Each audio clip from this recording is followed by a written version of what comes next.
Prick up your ears.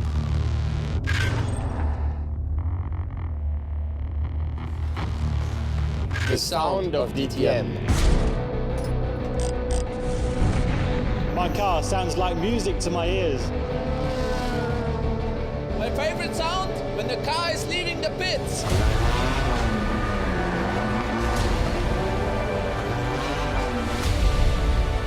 My favorite sound, the cheering of the fans.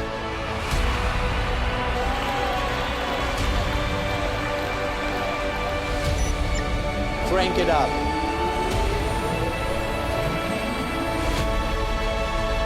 My favorite sound?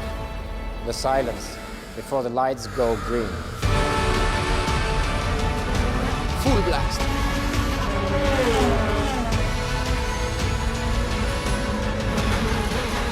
Downshifting from full speed. When I rev up my engine to its absolute limit. Too close to cool. Cheering on the podium. Everybody can win it. Be aware. It's gonna be loud.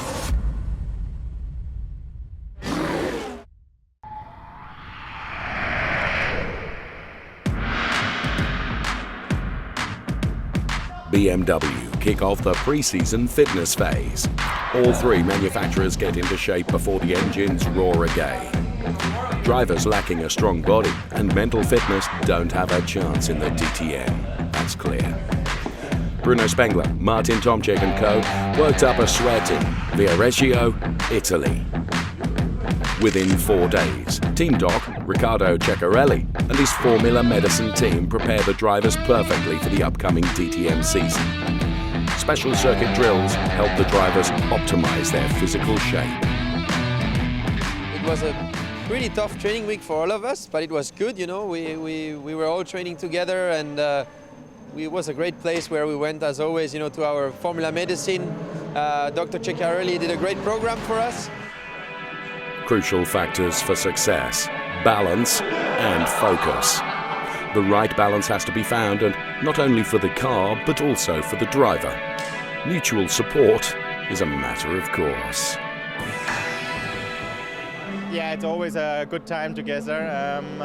It's for us like starting the season with a trainings camp. All 8 drivers are together. We are training hard, but having also some fun over there, so it's always good to come together. Antonio Felix da Costa practices how to hold a trophy. Marco Wittmann too wants to attack after the brilliant 2014 championship season. BMW then will certainly give it everything this year. Buenos Dias de la Manga, Mercedes warm up in the southeast of Spain. The drivers build up stamina on bicycles in a pleasant Mediterranean climate. Everybody is careful though not to overdo it. It's better to be super fit when the season starts, like to find the peak of your fitness level too early. It can be dangerous. You can get yourself into injuries if you're training too much at the beginning of the seasons. Fortunately, there were no injuries sustained during kickboxing, despite the intensity.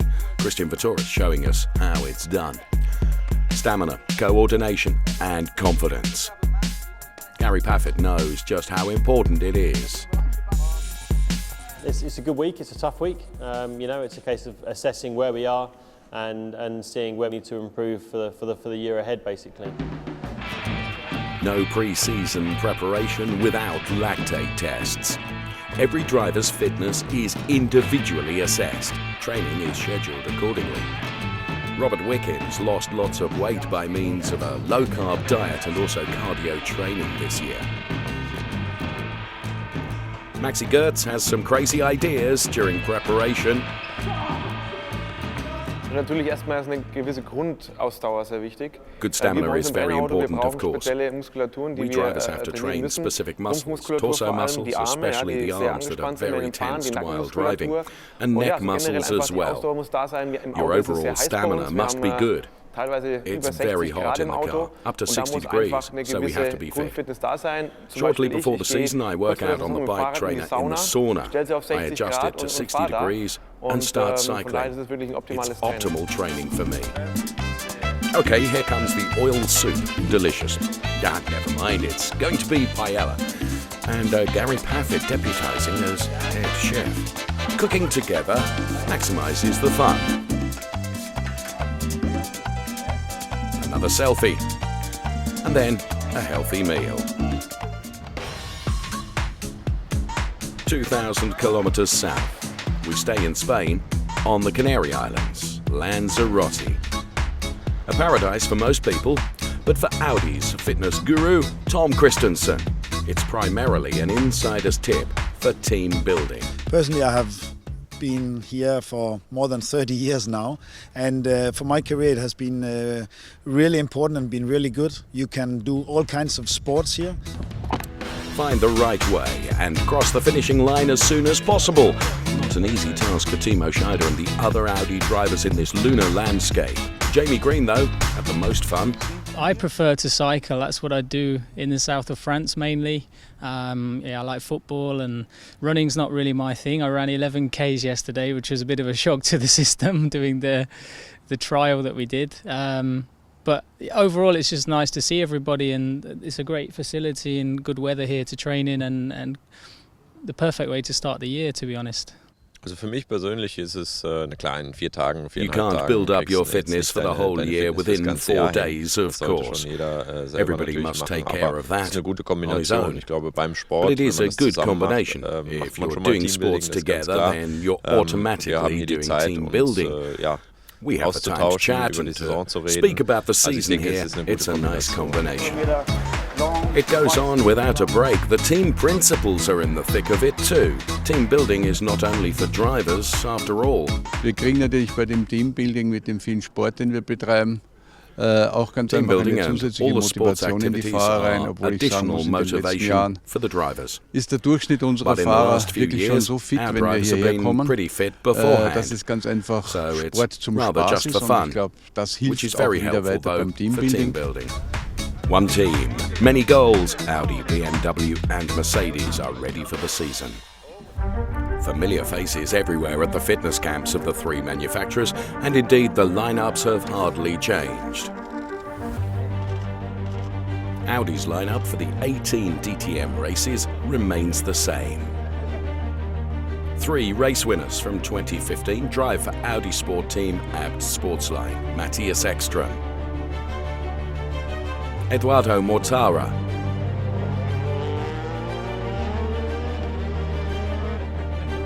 and Miguel Molina. Nico Müller, though, is new because he switched teams with Adrian Tambay. We have made a few changes in terms of Adrian and Nico Müller, that we swapped around between the 2 teams. And I hope on those 2 guys that they will improve from last year, because I think both of them have already shown how strong they are, how strong they can be. Adrian Tambay is driving for Team Rosberg from now on. Jamie Green, who won 4 races in 2015, is his new colleague. Audi Sport Team Phoenix with lots of championship experience. Just as in 2015, Timo Scheider and Mike Rockenfeller are the drivers. BMW with an unchanged lineup, like Audi. Only a few changes regarding team affiliation. But as always, you look where can you get more out of the potential, and sometimes it's a change in team allocation, and this is what we did. Moving Augusto, who really spent a long time with RBM, also from his WTCC times, then on to MTech, and then Timo moving on to RMG. And in that respect, then Maxime back to RBM. We felt that for all 3 of them, including the teams, that was a bit of a kick again, and a bit of an ignition into the system to extract even more performance out of them. Team RBM with Maxime Martin and Tom Blomqvist, 2 2015 race winners. RMG boasts the 2014 champion Marco Wittmann. He won 1 race in 2015, as did his famous colleague, ex-Formula 1 driver Timo Glock.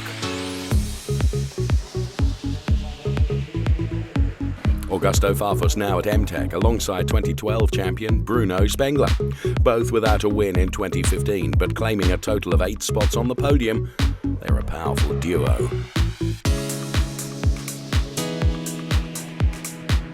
Only the BMW Team Schnitzer drivers have remained the same: Martin Tomczyk and Antonio Felix da Costa.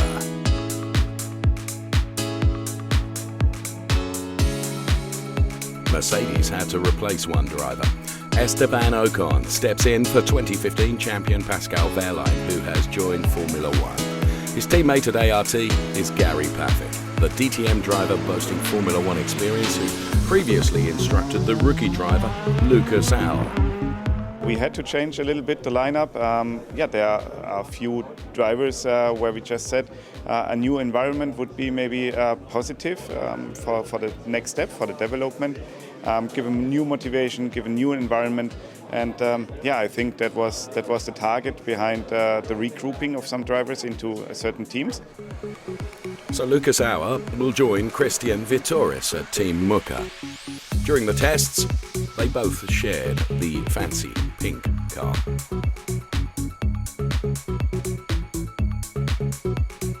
Maximilian Goertz has joined strong drivers at Team HWA, most notably 2010 champion Paul Di Resta.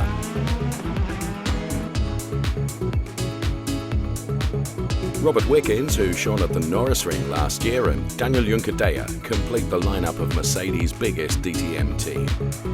The AMG camp hope that the Spaniard, who joined the Swabians in 2013 after winning the Formula 3 Euro Series, will live up to his full potential this year.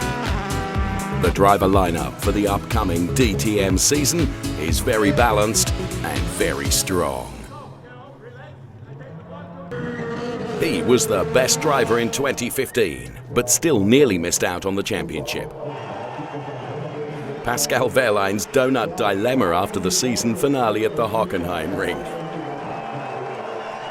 Oh well, he did get to hoist the trophy in the end, and it was fully deserved after a consistently excellent season. We won the championship, the Drivers' Championship, the Team Championship, and it was just an amazing year, and we have to celebrate. It should have been Audi's and Jamie Green's year. He wrapped up his fourth victory in the last race, but finished the season as runner-up, ahead of his brand colleague Matthias Ekström. It was definitely a season of ups and downs. We started on a win, and to do it at the end of the year is just a great way to finish. I've had a few questions from the media about what happened, since the first three races, so nice to answer with on the track. The 2015 DTM opener, traditionally contested at Hockenheim with lots of action.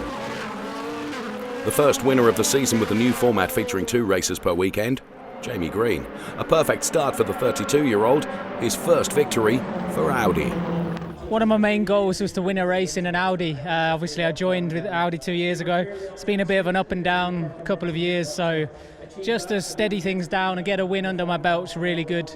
And I think there's, it's something I'm capable of doing regularly, so obviously it's a really hard championship, but I'm capable of these kind of performances and it's nice to show it. However, it was Green's only victory on the first weekend. Ekström prevailed in the second race. But the man of the weekend was Edoardo Mortara. The Italian took the lead in the driver's standings with a 4th and a 2nd place. BMW without a chance in Hockenheim. 1-2 for Audi for Team Abt. It couldn't be such a... It was such a wonderful weekend for us, and it could have ended any better for us. Pascal Wehrlein with a marker in Hockenheim. In the first race, he surprised his brand colleague Paul Di Resta, finishing 2nd ahead of the Scotsman. Audi stood out at the Lausitzring despite handicap weights. After only 2 race weekends, the title race seemed to be plain sailing. The dominance had one name at this point, Jamie Green. Victory in race 1, victory in race 2. Green topped the championship standings ahead of Matthias Ekström and Edoardo Mortara. It was good. The car was really good again. Matthias gave me a good run for my money, as I should expect from him. So it was a hard-fought win today. And the other competitors? Well, the first race in the Lausitz was characteristic of BMW's situation. Champion Marco Wittmann couldn't match the pace and dropped down the field. For sure, we are not the strongest at the moment. We had only Maxime who were scoring for us. And now we need to analyze this and to be stronger back at Norris Ring. But the Mercedes cars dominated the race at the Norris Ring. 5 of 6 podium places for the Swabians. Pascal Wehrlein with his first victory of the season and a 5th place in the second race. Robert Wickens wins ahead of Christian Vittoris and Bruno Spengler on Sunday. Mercedes picks up the pace. Incredible event and incredible weekend for the whole team. I think they all did a great job. 7 of all the 7 cars which were in the end in the race are all in the top 10, so a great effort for the whole team, and thanks to the whole team. A bold Pascal Wehrlein in the second race, starting with dry tyres on the wet track. Ultimately, it did pay off. At the end, maybe I was struggling a bit with the tires because I started on slicks, so I did the whole race on the same tires. That's why I struggled a bit in the end, but I think we were really comfortable in the front, and it's a great result for the team. Jamie Green took only 6 points, but remained at the top of the standings. BMW driver Timo Glock unlucky. The Norris Ring is not a good omen for him. I mean, it was a big hit from the back, and the guy pushed me into the guy in front of me, and game over straight away. I mean, my car was destroyed in the first moment. I thought I can continue. My engine cover was just popping up a bit, but then suddenly the water sprayed out and the engine cover went off, so it was game over. However, BMW would be invincible in Zandvoort. Marco Wittmann won the first race with the top 7 positions, all taken by BMW drivers. I'm really excited. I mean, this was a tougher race today, obviously, with a pit stop and everything. But again, fantastic qualifying and then a super race result. Guys did really everything absolutely perfect. They really did a great weekend here. Antonio Felix da Costa with his first DTM victory on Sunday. Starting from pole position, the Portuguese celebrated an uncontested triumph. The day before, he'd posted a podium finish. It's a dream weekend. I mean, we had a very good day yesterday with the second place, just there about to win the race. And today our mindset, everybody really wanted this hard, and we proved it. You know, we did it when it mattered in qualifying, get that track position, which is very important. And then tire management was key today. I was really trying to taking it easy during the whole race. Audi and Mercedes in a different league due to the handicap weights, but their fights for position were entertaining. Championship leader Jamie Green without points for the 3rd time in a row. It's a shame, you know, to not get some points, but that's the way it goes when you're on the limit. DTM Spielberg 2015, Race 2, final lap, a defining moment of the season. Timo pushed him off. A clear message for Audi driver Timo Scheider. He ran into Wickens' car. The Canadian slid into the car of Pascal Wehrlein, with both Mercedes ending up in the gravel trap. Wehrlein, who had taken the lead in the point standings the day before, punted off indirectly. It was clearly on purpose. We all heard a radio comment of somebody at Audi telling Timo to push the guy in front of him off. A number of punishments for Audi as a consequence. Motorsport director Dr. Wolfgang Ulrich, the orchestrator, was banned from the pit lane up to the end of the season. The mark was deprived, 62 points. A fine was imposed. Timo Scheider had to serve a ban for the 2 races in Moscow. Scheider regarded it as a racing accident. I had a tough fight in between Pascal and Robert. Robert backed off like 2 laps before the end, and I understood already what they tried to do. Until the last lap and up to turn 2, it was a clean fight. It was tough, with some elbows, I would say. But then towards turn 3, Robert tried to cover Pascal quite a bit down to the braking area. And I just did what I did the laps before, braking at my point, and I touched Robert slightly, which was for sure unlucky. And he, in the end, hit Pascal, and both went off. Ekstrom took the lead in the standings after his victory in the scandalous rain races. Pascal Wehrlein failed to take any points through no fault of his own. It was Ekstrom's first victory in Spielberg. I mean, to do it at Red Bull Ring is special. I've been trying so hard here, but every year I screwed it up somehow. And now I think the good qualifying to be in front was the key. And then in the race, I think we had good pace, but Gary was making my life very difficult, 10-15 laps from the end. So I thought, okay, I know what he's up for. He's going for it. So then it left me without nothing else than go full risk as well. And I think 3-4 laps from then he also gave up and thought it's better to finish than not to. So I'm very, very happy. Eduardo Mortara in a similarly good position in the championship standings. He had won the day before and finished third in race 2. Pascal Wehrlein, meanwhile, had come in second on Saturday, taking the overnight lead as Jamie Green had clinched no points at all. It was a very good race, so I'm really happy. If you take into account that on Friday I couldn't really drive a free practice because I had a problem with the car and I had to stop. And the guys did a perfect job overnight. And I was a bit worried because if you don't drive the first free practice, you lose a lot of track time, you lose a lot of time to set up the car. Antonio Giovinazzi was in for Timo Scheider in the Audi RS5 at the Moscow Raceway. It was, though, an unspectacular DTM debut. But Pascal Wehrlein laid down a marker. His second victory was the perfect answer after the Spielberg collision. His passing manoeuvre against the reigning champion Marco Wittmann, very decisive. I'm really happy. The race was nearly perfect. Without the 2 safety cars, maybe our gap would be even bigger and I could have overtaken Wittmann a bit earlier, but still our performance was really strong and I have to thank the team. Because after Spielberg we had a hard time, I had a hard time, and that's the best way to come back. The race for championship points became more and more hard fought. What did he do? Ekstrom without points in race 1 and relegated by 3 positions for Sunday after that manoeuvre. If you watch the onboard, if you watch the TV stuff, there is, first of all, enough room for him on the inside.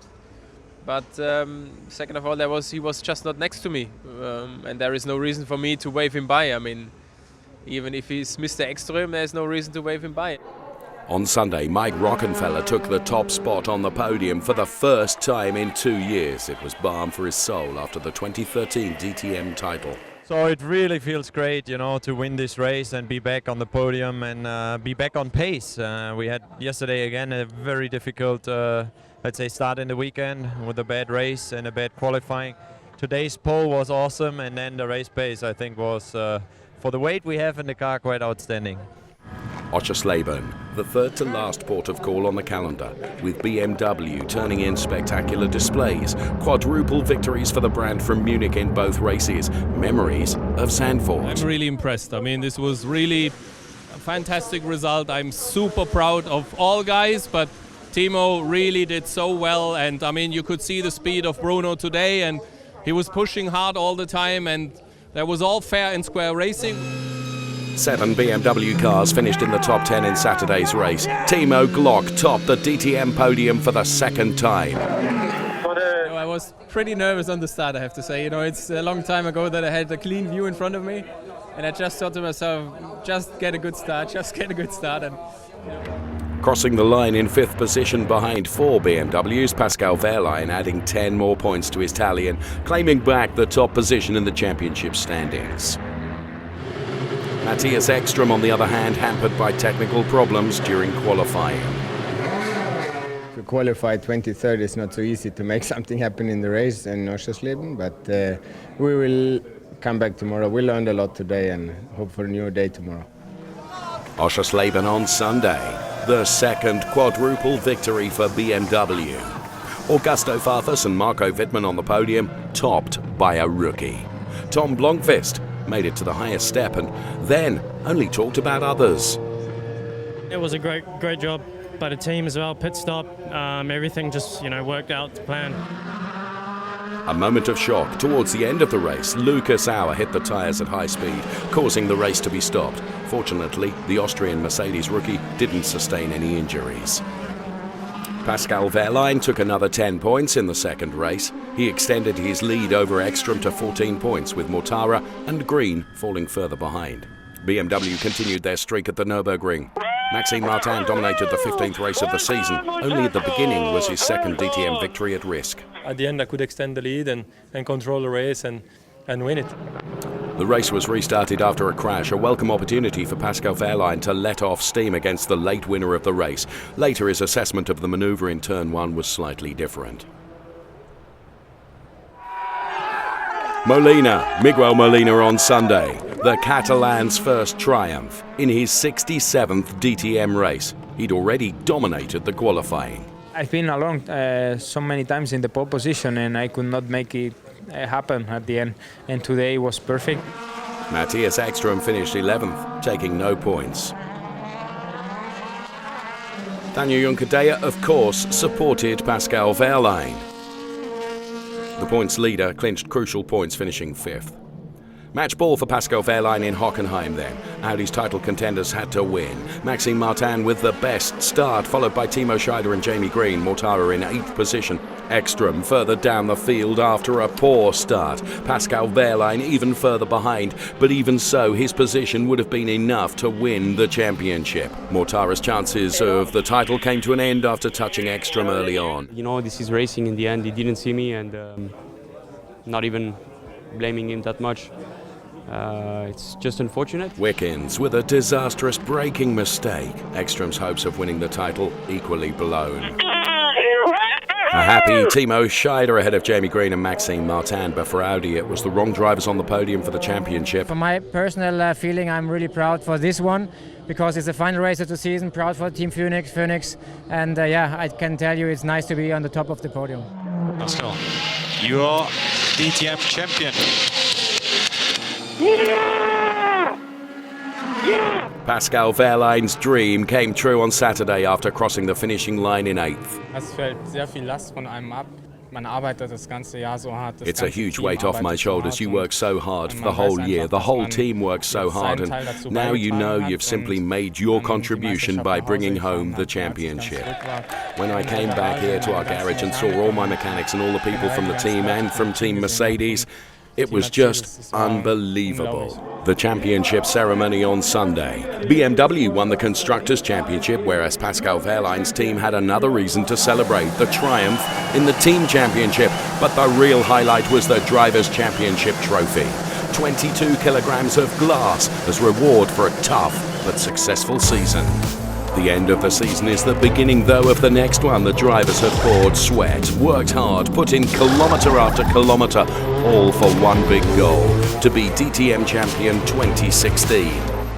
The goal is to be better than in 2015, to achieve more wins and then try to fight again in the championship. I would like to win races this year. This is my goal. I'm sure that we can improve this year. Like I said, hopefully it's going to be the right year. There will definitely be a new champion as the holder is gone. Champion Pascal Wehrlein is fighting for Formula One victories now. But Mercedes-Benz still aim to attack.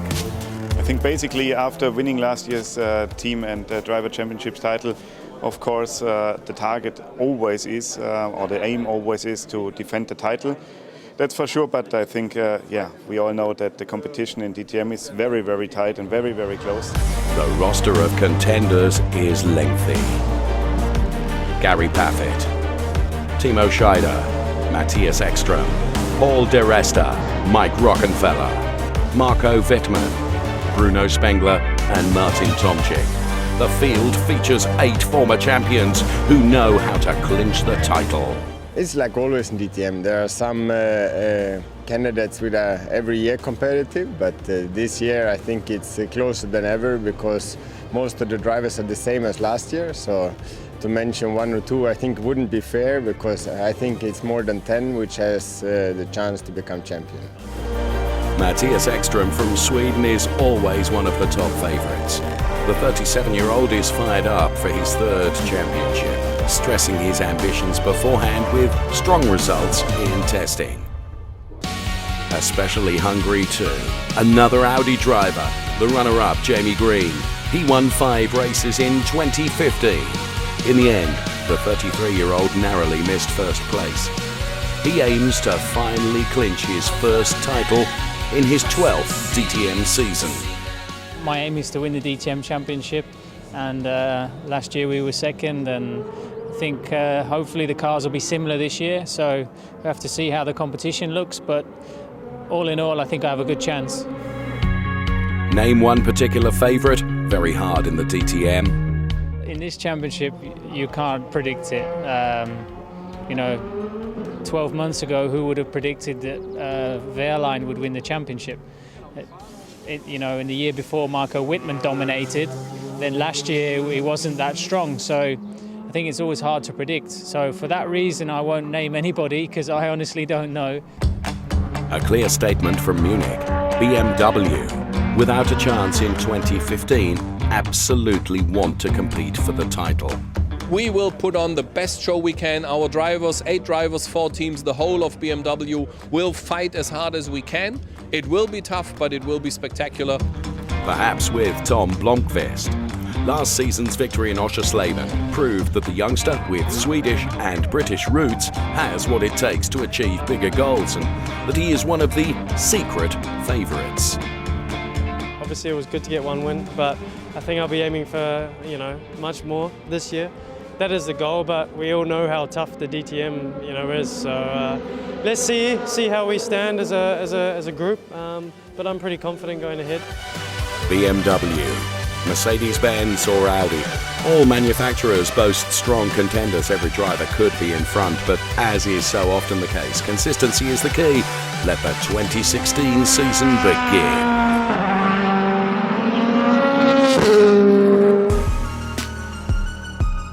The Hockenheim Ring. 4 weeks before the DTM season. It's a dress rehearsal for Audi, BMW and Mercedes-Benz. The famous Formula One racetrack is the only official ITR test for the teams and the drivers. The only possibility to work on the setup for the next season.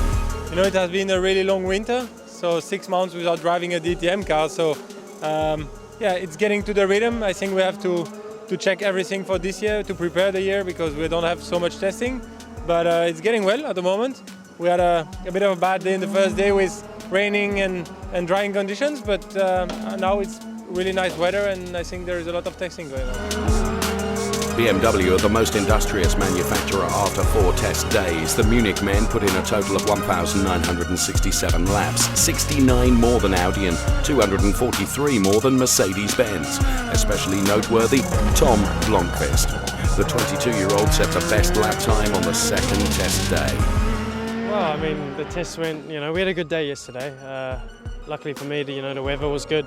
So that enabled, you know, us to get through our program and, you know, get everything done that we need to, it was quite a productive day, I have to say, and obviously ending up the fastest, you know, that's, you know, it's a nice thing to have, it's a positive, but it's not yet, you know, it's a long way to go. We're still in testing and the race is coming up and qualifying, being the fastest there, that's what we want to achieve. A BMW driver set the fastest lap time on the first test day too, Augusto Farfus. Now I have a new challenge with a new team and I'm looking forward. I think we worked pretty hard over the winter to try to do the fine tuning of our M4. The fewest laps, but extremely fast. Mercedes-Benz. Daniel Juncker-Deyer, in particular, laid down a marker with the second fastest lap time. I'm racing with a team that has been champion the last year and is the most successful team in DTM, and yeah, that's the reason why we have to be optimistic. You know, I've been already 3 years in DTM, no podiums so far, so let's start with a podium or with a win in Hockenheim and then we will see from there. So the fastest driver overall, Matthias Ekström. 1:32.964 is the best mark before the new season. The Swede also topped the rankings when it comes to the most laps, having done 348. Newcomer Esteban Ocon was not focused on the fastest lap time in Hockenheim. The rookie has to get a feel for the car first. The Frenchman, on the right here, does not have much time left after he joined from Formula Racing. Hey, it was good. It was very important, you know. My first 2 days of the season, it's always a special feeling to come back in the car. Yeah, it's been good. First day a bit difficult with the weather. The second day a bit better. We had a chance to put some new slick tires, so it was great. And yeah, I feel ready for the first race. Overall, Audi and BMW set 2 best lap times each over the course of 4 test days. However, it remains to be seen how meaningful these results are, as many favourites kept their powder dry. This is like always, so so far nobody will drop the pants. in the end of the day, we will see it in the first qualifying session. This is then the real truth. It's nice to be up front in testing anyway, so for mental reasons and team spirit and stuff like this, but overall it means not too much. But we know somehow the balance to judge. So this is most important for all of us, and yeah, just wait and do the work. It will only be in Hockenheim that we get to know more, but the drivers are fired up for the opener in the southwest of Germany. One of them is set to make his DTM debut.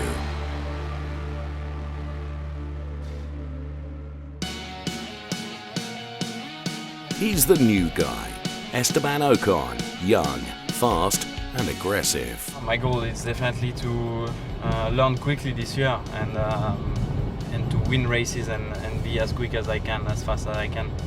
I'm not here to play around, you know, what I want is to win. I've been rookie champion in the previous 2 titles. I've been winning European champion and GP3 champion as a rookie. So yeah, my goal is to do the same here. It's a high target, but that's how you always have to take your goals, you know, to be taking the goals high. The 19-year-old Frenchman from Normandy is excited to be a DTM driver at this age. It feels amazing, you know, finally to be driving in DTM. It's what I wanted since a long time. So yeah, it feels good. It feels good to be in the car. Today's testing was great. You know, first 2 days of the year. So great feeling with the car, great feeling with the team. We are learning, and yeah, it's good. AMG Mercedes C. His new home whenever he's on the racetrack. Ocon has been a Mercedes junior since 2014. But it's very special to wear the star of the premium manufacturer on a par with the likes of Paul di Resta and Gary Paffett. And the experienced stars will give him lots of credit. He's fast, you know. He is very fast. He's a GP3 champion, but a DTM rookie.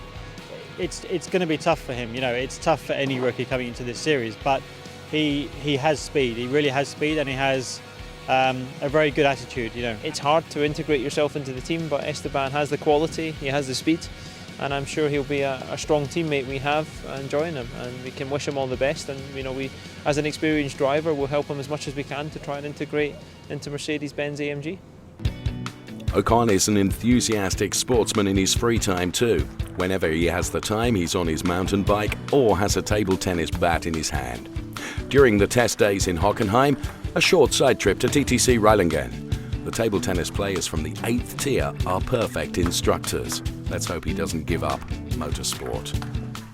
I like a lot of things on table tennis. You know, it's also good for training in the car, for the reaction training, for the anticipating training. So I do that quite a lot actually. At the table, Ocon is not quite as fast as in his AMG Mercedes C, but fast enough to weather a few rounds, well, with a little help from the others, that is. The winner round the table? Well, it's not Esteban Ocon, but everyone is a winner in the end. The new DTM star is happy to sign autographs for the players and also pose for photographs as well, and they have made a promise that he can return anytime he wants. Definitely the speed and the control of how you shoot. It's like how you brake, basically.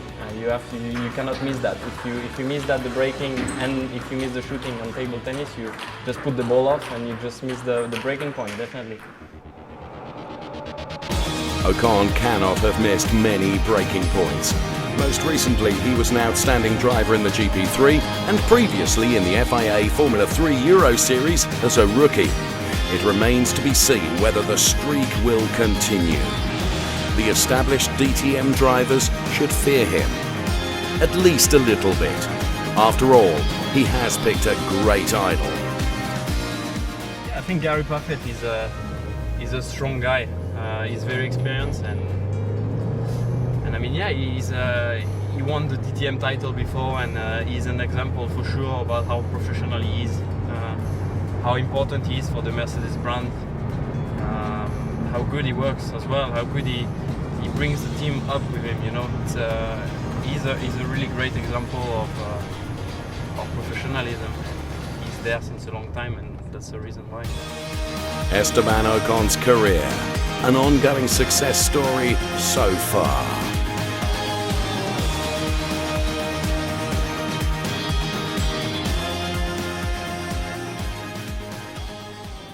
All DTM drivers were rookies at some point. Some of them have become legends along the way. With regard to the current field, the longest-serving drivers stand out. That was really some very lively angle jockeying. Timo Scheider and Matthias Ekström both are former DTM champions. Their debut season in 2000, which marked the revival of the series, was really rather patchy though. Scheider drove for Opel in his 2000 rookie season, which he started with 2 fourth places, but he couldn't maintain this performance. He finished 12th in the overall rankings.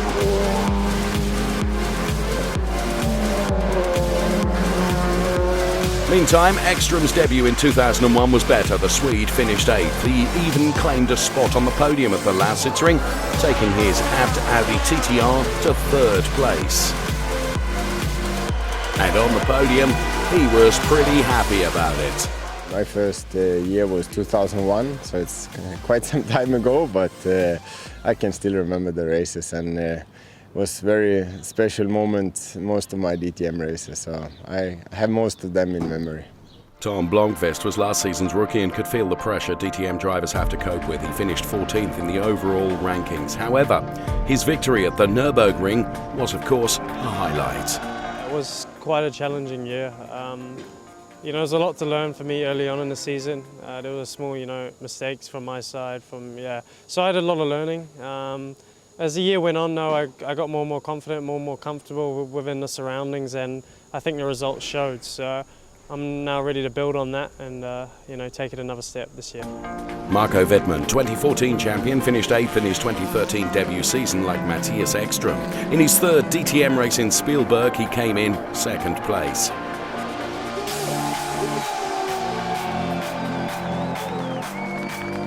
Two of his colleagues did even better. Augusto Farfus finished 7th in the overall rankings in his debut season. The Brazilian scored 1 victory and 2 third places.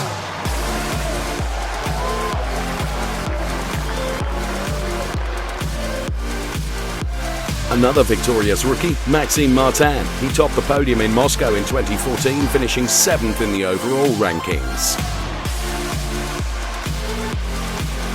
Another experienced DTM driver, Jamie Green, who joined the series in 2005 for Mercedes, finishing 6th. 1 second and 1 third place were his best race results. DTM newcomers joining from the Formula One. Can they be called rookies? Better not. Jean Alesi joined the DTM in 2002 and clinched his first victory in his 3rd race in Donington. He finished 5th and went on to stay for 5 years.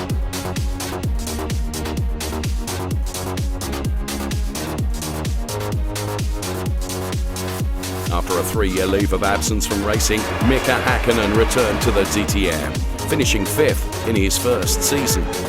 The 2-time Formula One champion wrapped up his first victory in the 3rd race. He is a Spa expert, after all.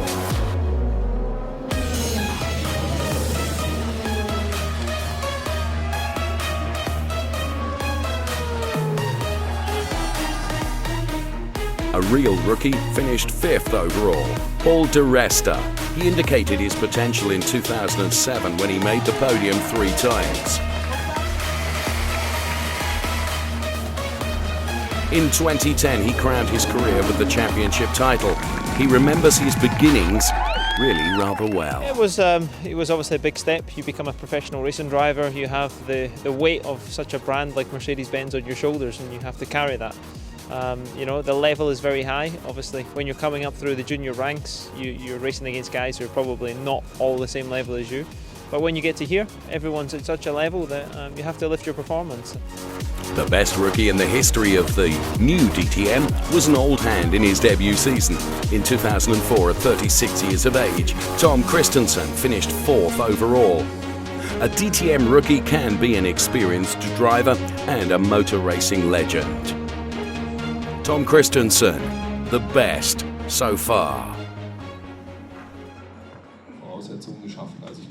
dass wir da vom ersten Rennen an eine tolle Basis gefunden haben. The media day during the DTM test days in Hockenheim.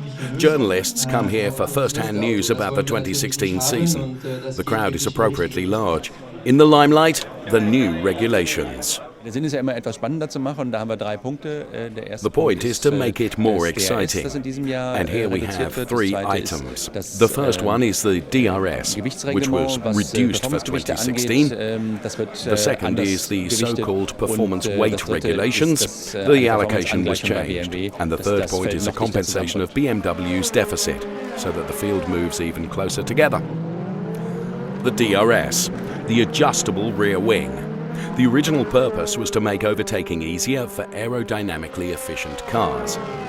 From this season, though, the drivers only have a limited number of times that they can activate DRS in a race.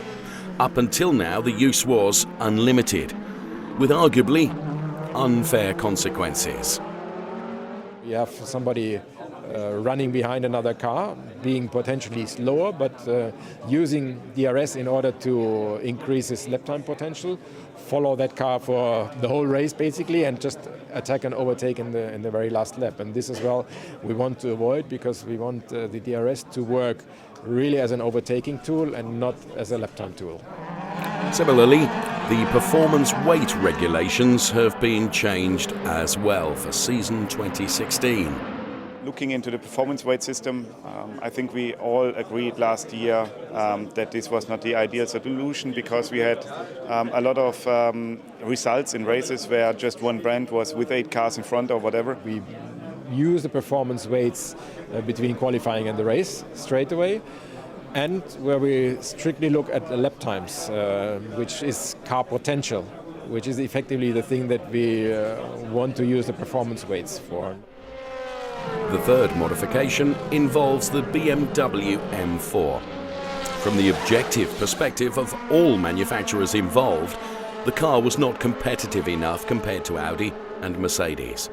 So, as a result, BMW were granted some concessions regarding the otherwise unchanged technical regulations. The result? Well, the base weight of the M4 was reduced by 7.5 kilograms for 2016.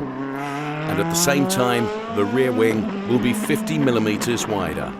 With the regulations as we have them, with the frozen homologation and everything, there wasn't a lot that we could adjust. We've seen last year, weight only can result in very different results, track-to-track dependent, and how the result is affecting everything. So we felt that a balance adjustment was really needed. That was done, and thanks to everybody involved who really helped in that respect. For all the competition among the manufacturers, everybody aims to provide the fans with maximum action.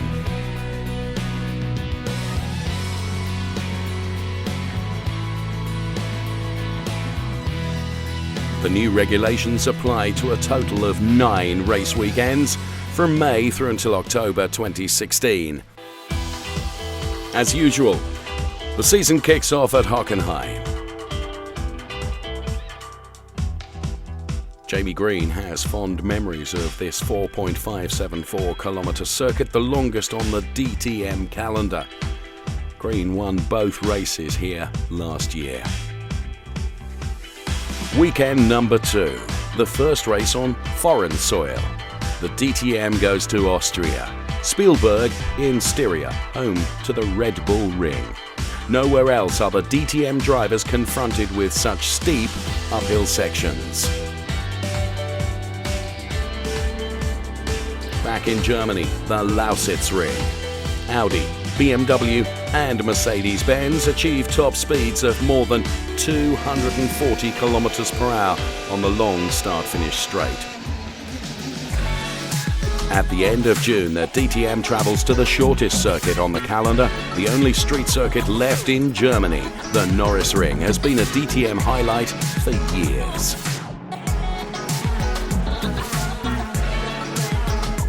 The next DTM highlight, Zandvoort in the Netherlands. The DTM drivers race from bay to bay in the dunes on the North Sea coast. Beach feeling meets motor racing action. At the end of August, the DTM visits Russia, the Moscow Raceway. 80 kilometers northwest of the Russian capital, it's packed with numerous corner combinations. The Nürburgring in the Eifel marks the start of the season finale. The circuit's short 3.629 kilometer layout leads to more laps and more fascination. A well-known circuit is back on the calendar. The Hungaroring in Budapest has returned after a one-year break and marks the penultimate race weekend before the big finale of the season. A special circuit for Marco Wittmann, the 2014 winner. 2014 was first time since a long time the DTM run in Budapest, and I was able to win it. So of course good memories, and I'm really looking forward to come back there. Hockenheim traditionally stages the big DTM finale. This year, on the 15th and 16th of October, who will succeed Pascal Wehrlein? The sound of DTM. Full blast.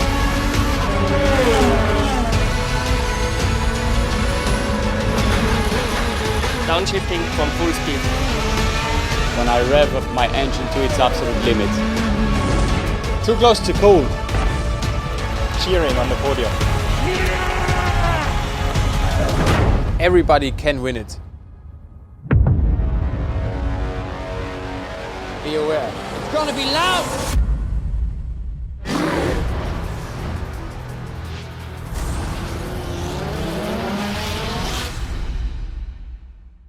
Another nice one would be like this, huh?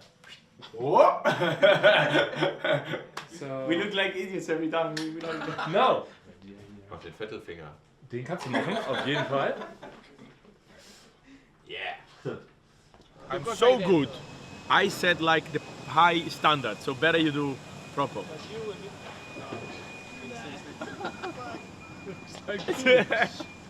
It's on TV, you get a penalty. I will call Sven Penalty, Stoppe. 2 seconds.